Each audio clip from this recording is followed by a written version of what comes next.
Chapter 80 Outdoor Concert, Popularity, and Money. The dean of the Norwegian church walked purposefully down Pilestredet in Oslo, a city far to the north in the country called Norway. He was both God-fearing and angry at the same time. Throughout his upbringing, he had heard about the good and tolerant God, about Jesus who turned the other cheek and loved his enemies. That was how one was supposed to live. But endure. To tolerate injustice without striking back, returning only love and forbearance. But the dean was angry. He strode with firm and determined steps along the sometimes beautiful Pilestredet Street in Oslo. He stopped at a red light where Street Olav's Gate crossed the road and watched a shoal of gleaming electric cars pass by. He paid no attention to the passage of time, only to the noise. Yes, the noise had been reduced compared to the traffic of 20 years earlier, but it still spoiled the public space. It ought to have been possible to carry on an effortless conversation in downtown Oslo. Yet there was little indication that this would happen anytime soon. When the light turned green, the dean continued on his way, heading toward Hambros Square a few hundred meters farther down the street. Pilestredet opened up in front of the Oslo courthouse, and the attractive Hambros Square lay bathed in the eastern morning sun. It was 9 a.m. Everything was quiet and peaceful until he spotted a few scruffy-looking figures trudging toward the center of the square carrying unusual instruments. They carried a double bass, some strange drums, and a small keyboard. Trailing behind them came a fourth person carrying something that looked like a loudspeaker. They settled in the middle of the square. To the dean's surprise, they were able to draw electricity from a small cafe on the corner. The microphones and keyboard needed power. The dean of the Norwegian church watched the whole affair before asking whether they needed any help. The entire group lit up with delight. Of course they knew the dean well. He was a cool fellow.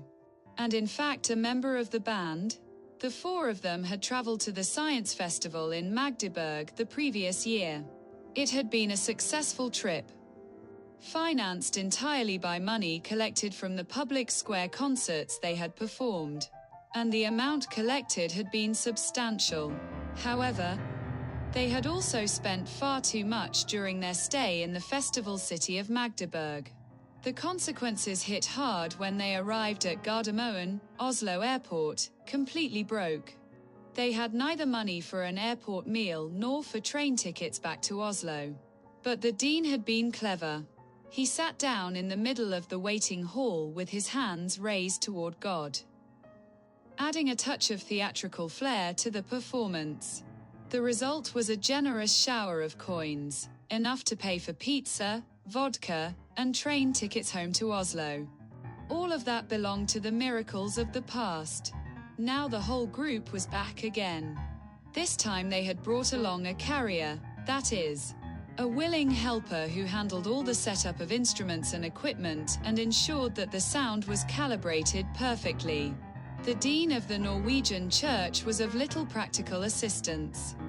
He was surprised that his dark mood had left him, and he was grateful for that. Instead of helping, he sat down on a nearby stool. He simply wanted to enjoy the moment. He knew what these eminent artists were capable of. And then they began.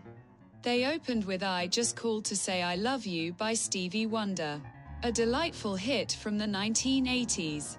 Somewhat simple and naive, perhaps, yet sophisticated in its own way, carried by Stevie Wonder's heartfelt vocals that turned it into a worldwide success. Soon people began streaming in from every direction. They liked what they heard. One hit after another was performed, and the crowd hummed along. The collection hat grew fuller and fuller until they had to bring out additional hats. After about an hour, coins and banknotes were overflowing everywhere. The fourth man, Conrad Soundman, had to step in and secure all the cash in a giant potato sack that he dragged around the square.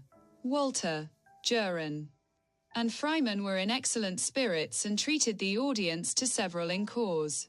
The dean of the Norwegian church also pitched in, gladly assisting Konrad Soundman with the collections. It was not only Norwegian kroner that filled the sack, but also plenty of American dollars and euros, as well as pesos from distant countries.